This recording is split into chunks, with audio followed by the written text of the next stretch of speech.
a rabbit killed a rat? No, a goat.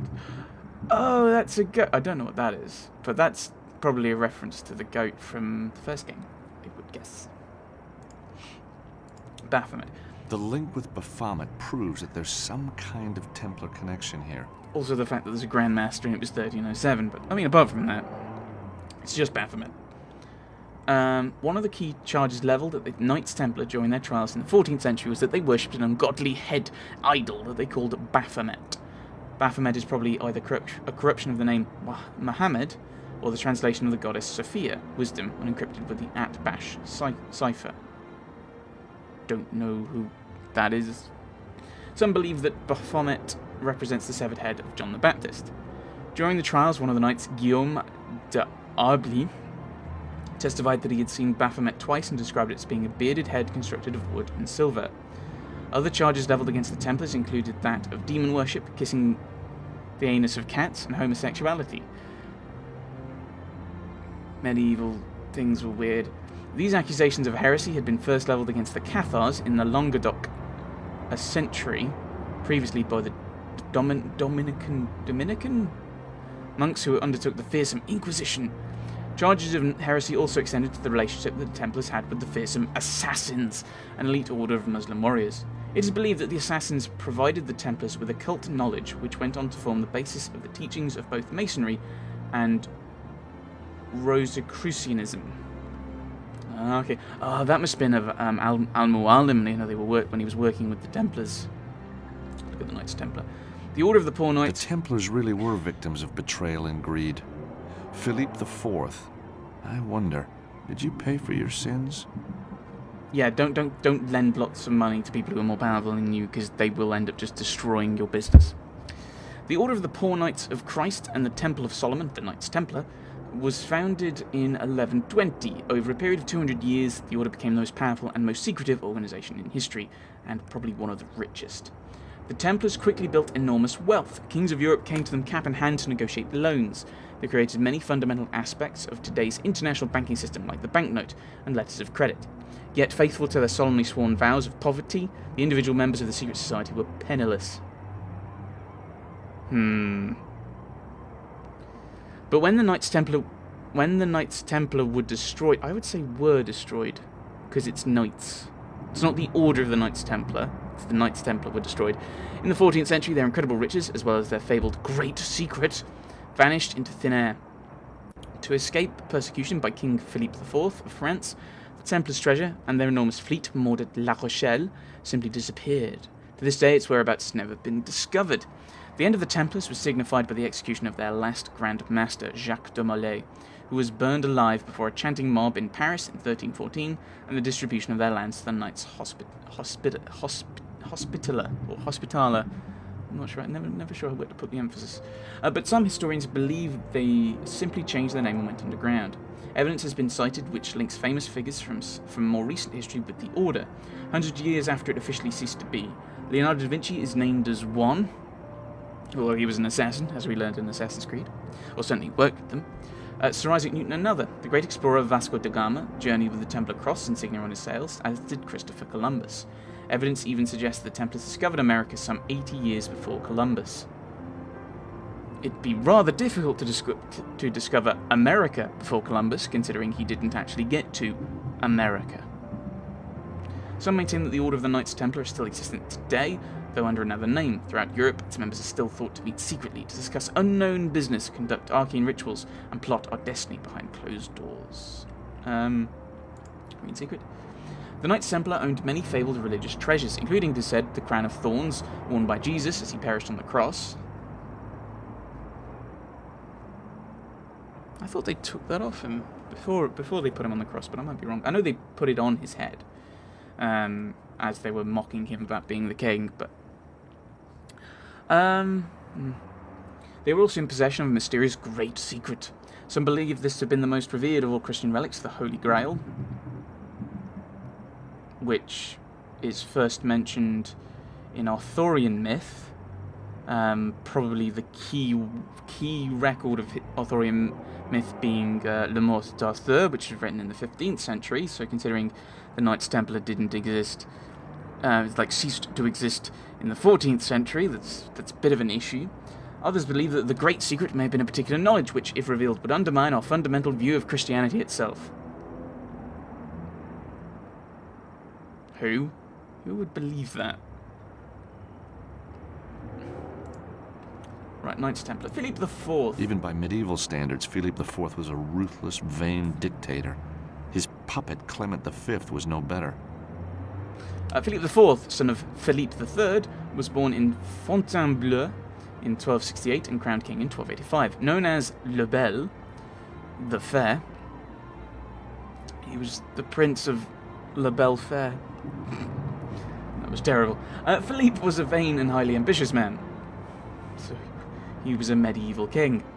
Philippe aggressively extended his kingdom, including seizing the lands around Bordeaux from Edward I of England. We'll probably be going there then.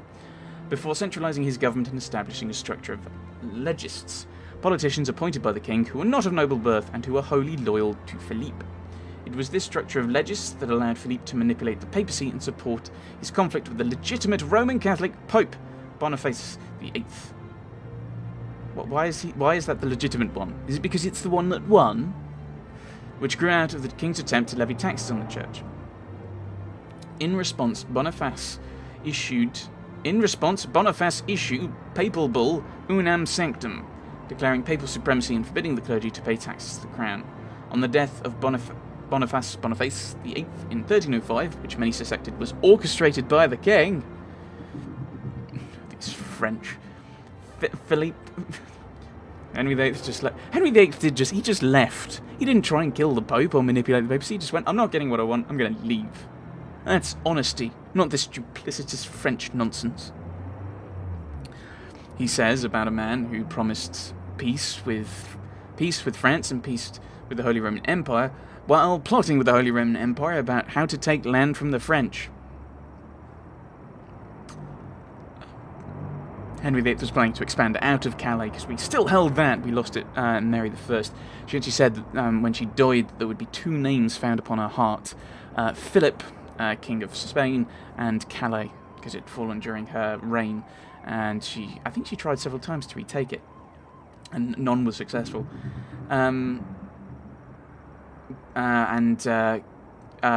Charles V, Holy Roman Empire. No, Charles V. Yeah, that's who we were talking about now. Back to Henry VIII.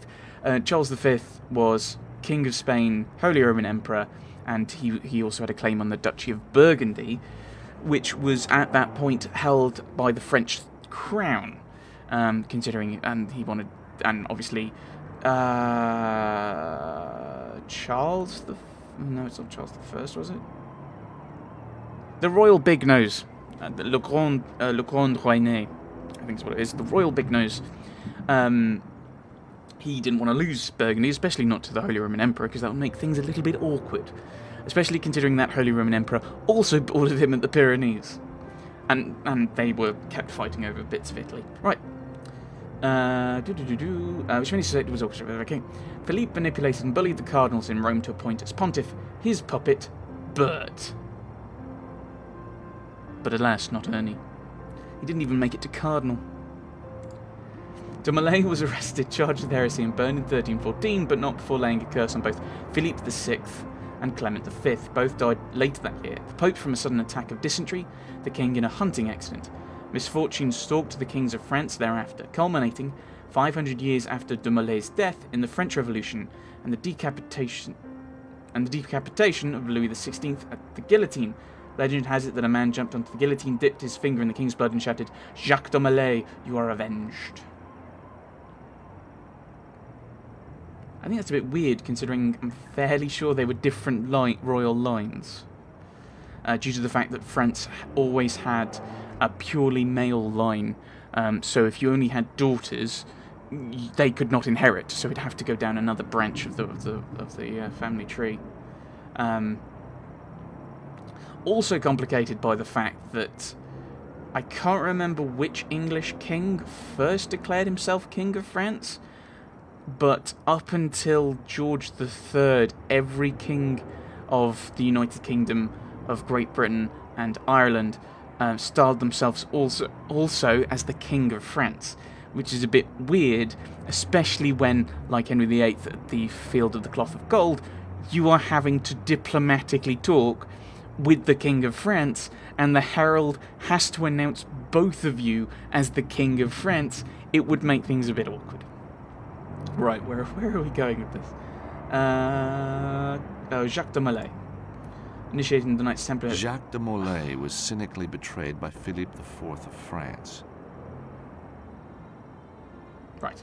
At the age of 21, was initiated into the Knights Templar in 1265 at the age of 21 and quickly rose to the ranks. He was initially based in Britain. Huzzah! Where his position... Oh, that's probably why the French killed him. He was initially based... where his position included that of Visitor General before being appointed Grand Preceptor of all England. In May 1291, de Molay fought bravely to defend Acre, the last city in the Holy Lands, or Outremer, under Christian control, but was overwhelmed by Mamluk forces. Right, okay. So we're following Jacques de Molay. That's actually 2 games where we're doing that now. Mamluks were professional soldiers of slave origin. The fall of Acre was humiliating for the Christians, representing the culmination of a steady decline in Christian influence in the Holy Lands since the disastrous loss of Jerusalem to the brilliant Muslim general Saladin, or Salahuddin, in 1187. Recapturing the Holy Lands, and Jerusalem in particular, from the Muslim armies was de Molay's obsession. With the death of Theobald Gaudin in 1292, de Molay was installed as 23rd and last Grand Master. Moving his base to the island of Cyprus, de Molay immediately drew up plans to recapture the Outremer. He forged an alliance with the Mongols of Persia with limited success. In September 1302, the final foothold in the Holy Lands was lost when the island of Ruad was attacked by Muslim forces, and the Christian garrison, which was trapped on the island, was massacred.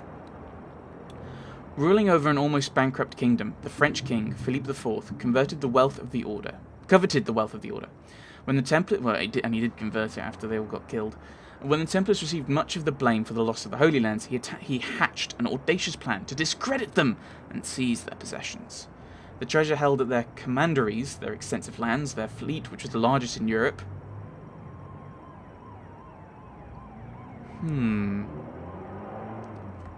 Personally dubious about that, but it might have been much later that the English really built up their army, built up their fleet. Because, I mean, at this point, we've just heard that Edward I lost land in Bordeaux. A lot of the southwest of what is currently France, along with, I think we still had Normandy at this point. We certainly held Calais, as I said, until Mary I, which would be 16th century. So we've got having a lot of land in that situation, you're not really interested in. You don't need fleets as much. You're not so worried about that.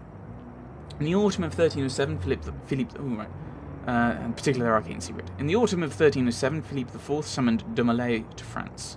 On the 13th of on Friday the 13th, October 1307, the king's deputy struck. Yes. Swooping down on the Templar commanderies, arresting all the members of the order and seizing their assets. De Molay was arrested and in March of 1314 was burned on the Ile de Paris. That, by the way, is one of the reasons why the 13th is Friday the 13th is seen as a particularly unlucky day, although that's completely pointless. Where are we looking for next? Right, okay, so if I go back to notes, let's go back to the manuscript if we can. No, I want to see the manuscript. I close this. Right, so, no, I want to go back to the PDA because I want the translation, don't I? Right, notes. Right, we go back to the Latin. Follow the master's worldly route and previous ability. First the fortress where he did fight, but was overwhelmed by Mamluk's might. So that is Acre. Travelled to Longshank's fair city, and as Grand Preceptor he received the call to the temple at Villeneuve, where he was appointed Grand Master of the Order before journeying to the island where he holds his court. That was that Cyprus? So, we're going to Acre, if we're following the route. Acre, I assume that's Bordeaux, because that was the one that was mentioned. And then you do all of this stuff. But that might not... We may have to find this fort separately, and then there might be like a map of the world, and you've got to press the button, press the city names in a particular order. Now what do I do? Or do I still need to manipulate that? Let's talk to Anna Maria. Anna Maria, can you spare a moment? What do you need, George? Let's ask about all these people. That meatpacking place is pretty shady. It's a real factory, huh? It is. But take my advice, never eat a Martino salami. The gang. So why are the Mafia after your manuscript? My father was a heavy drinker. There wasn't a bar in town he didn't tell his treasure map story. And the fact that his daughter was decoding it. I guess it was just a matter of time before someone took him seriously, huh? Tell me about the manuscript, then. So, this manuscript has been in your family for years, huh? It was handed down to my father. He had a whole collection. Oh, so there were more? Many more. Right, continue. So each one could point to a hidden treasure. I wouldn't be too sure about that. But this one certainly does. Can we leave now? Can we go somewhere else, or do I need to still mess around? I need to research the manuscript more. Why? We already know roughly what we're doing. Well, we don't, actually. I've already... System busy testing. Right, okay. Because I've left, have I now lost my chance to... Have I broken it now?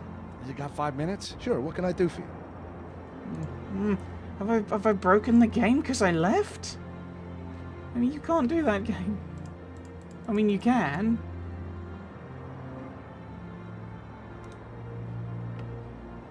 Do I want to look at this again? It reads, "The third, follow the master's worldly route and prove yourself worthy to lift. First, the fortress where he did fight, but was overwhelmed by Mamluk's might. Then he traveled to Longshank's fair city, and as Grand Preceptor he was received. To the temple at Villeneuve, where he was appointed Grand Master of the Order, before journeying to the island where he holds his court." Okay, I was hoping for a little bit of a... You'd work out from the fact that we've looked at these things. Let's show it to him. Hey, Virgil, you got any clever ideas about the manuscript? If I were you, I'd hack into that swanky database using your PDA. They'll have all you need. You just gotta find it. I'm trying that, but it won't let me. Unless I do something nuts. Do I have to go this way? Ah, okay, I have to go around that way. Let's keep going back. The Templars, Philippe. The Knights Hospitaller. Order of the Hospital of St. John and Jerusalem was founded in the 11th century by Blessed Gerard. Building hospitals, the monastic brotherhood tended the sick in the Holy Lands during the First Crusade to both the Christians and their enemies. The role gradually expanded to include combat, and they quickly became, along with the Knights Templar, a highly organised and skillful military force in the Holy Lands. With the loss of the Holy Lands, the Hospitallers, the Knights of St. John, moved their base to Rhodes, from where they found themselves in a continual war with the Turks. When the Templars were destroyed by Philippe IV, their lands were passed to the Hospitallers, their great military rivals. Rhodes finally fell to the Turks in the 1520s, to Suleiman, who I think, if memory serves, allowed them to leave freely, basically. The Order moved to Malta. They were granted that by Charles V. Yeah, we're going back to him again, we're mentioning him again. In exchange for that, they had to pay rent. This was the land of the Holy Roman Empire, and so they agreed to pay a rent of 1 falcon a year, which would be the Maltese falcon. That's where that comes from. Where they flourished until the capture of the island by Napoleon in 1798. Pleas to the Pope and the monarchs of Europe for help went unanswered. Okay, so that's all about them. Not particularly useful.